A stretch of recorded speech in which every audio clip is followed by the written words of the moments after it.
London in the 1930s. Jinnah, in self-imposed exile, was prospering as a barrister. Meanwhile, in the unlikely setting of suburban South London, a group of Indian students came up with the revolutionary idea of a separate state for Muslims. In Surbiton, London, we had a big dinner, and we were thinking of these ideas, various ideas of how can we get freedom, how can we get freedom. And finally, it emerged like this. We will have the Muslim state, and what is the name going to be? What name? So we said the first name of the provinces. We had P for Punjab, A for Afghania, K for Kashmir, S for Sindh, and Tan for Balochistan. And we had no idea at that time of East Pakistan joining us, you see. So this is how the word Pakistan was created.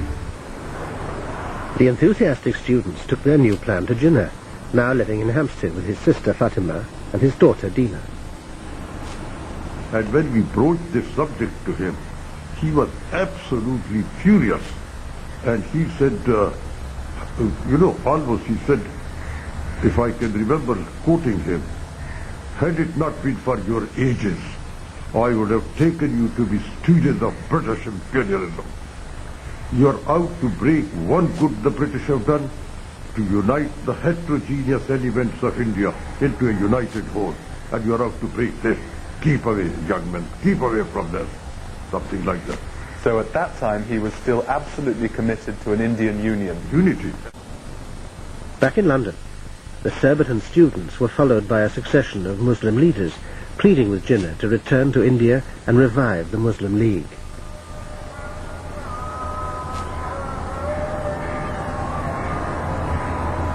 The League's most radical thinker was the poet Muhammad Iqbal. He too wanted a self-governing state for Muslims. My father pointed out that if the Westminster type of democracy is introduced in the Indian subcontinent, the result of it would be that the majority would keep the minority, Muslim minority, in its hegemony. So therefore there must be some system which should safeguard the rights of the Muslims. Separate electorates subsequently became the basis of the so-called two-nation theory, and also the development of Muslim nationhood in the Indian subcontinent. And eventually you can say that it resulted in the secession of Islam from India. But Jinnah wasn't ready for such ideas. When he went home to India, he still wanted to work as an ally of Congress against the British. His plans were wrecked by the elections of 1937. The Muslim League got a paltry 21% of the Muslim vote. Jinnah lost any muscle to force an accommodation with Congress. The day he realized that, and he injected communalism in politics. Mr. Gandhi, I say. And Mr. Jinnah resented that. And he says, you are trying to Hinduize politics. He felt the Hindu being in perpetual majority, they will wipe out the Muslims. And Muslims will remain only serfs and will be totally dominated by the Hindu majority. Gandhi's closest collaborator, the victorious Congress leader Jawaharlal Nehru, took immediate advantage. He insisted his party alone represented the Indian people and saw no reason to share power with Jinnah. Ziauddin Suleri used to go to Muslim League meetings to hear Jinnah speak. He saw how Jinnah, defeated in the election and rejected by Nehru, now embarked on a new mass strategy to whip up Muslim support. His rallying call became Islam in Danger. Jinnah symbolically discarded his Savile Row suit and appeared in traditional Muslim dress. He was now fomenting exactly the kind of populist religious politics which had once caused him to fall out with Gandhi. At the 1938 Muslim League conference in Patna, Jinnah accused Congress of being only a Hindu body. The speech that Mr. Jinnah made there was a bitter attack on the Congress. So bitter that Gandhi was obliged to make a reply.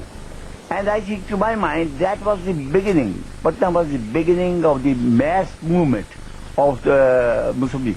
Popular response was tremendous, there's no question about it, because You see, he gave the impression that here is the savior of Muslims from Hindu domination because of his brilliance, because of his cleverness, because of his incorruptible style of functioning.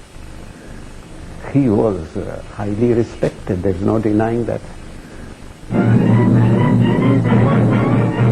Everything we do is inspired by the absolute conviction that a great evil must be removed from the world. When the Second World War broke out in Europe, London declared that India too was at war. But Congress was divided, and Nehru and Gandhi spent much of the war in prison.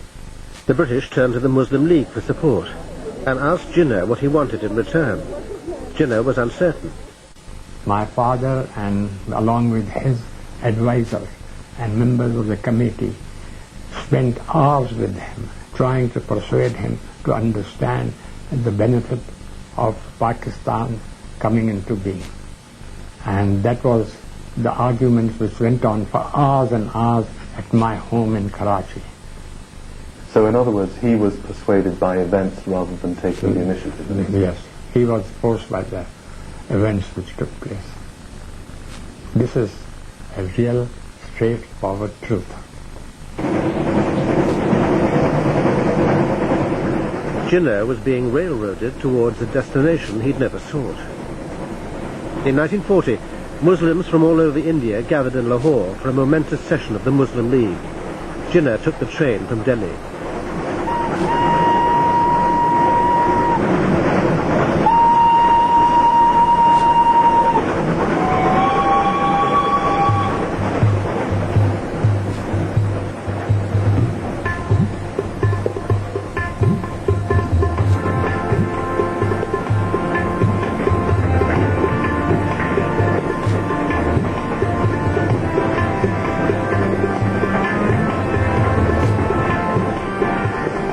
I would call it a Pakistan special or something, with the entire leadership being carried in one train. Jinnah addressed the crowd at Lahore's Minto Park for nearly 2 hours. But the future founder of Pakistan could only speak fluently in English. My father was explaining to me what he was saying. And I did ask him, I said, he's speaking in English. And do the people understand? He said, they have trust in him. So they know what he's saying. This old man was asked, do you know what he's saying? He's talking in English. He said, I don't know what he's saying, but I know for definite whatever he's saying is the right thing. The Lahore session passed a resolution demanding that areas in the northeast and northwest of India, where the Muslims were a majority, should become independent states. But the resolution was deliberately vague as to whether these states should be inside or outside of federal India.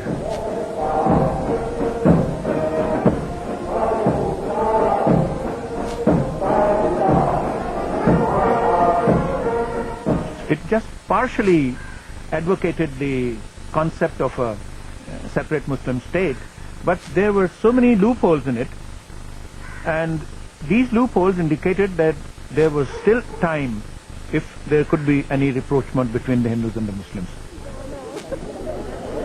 While his followers believed he was already talking about a separate Pakistan, for Jinnah, it was still a bargaining counter.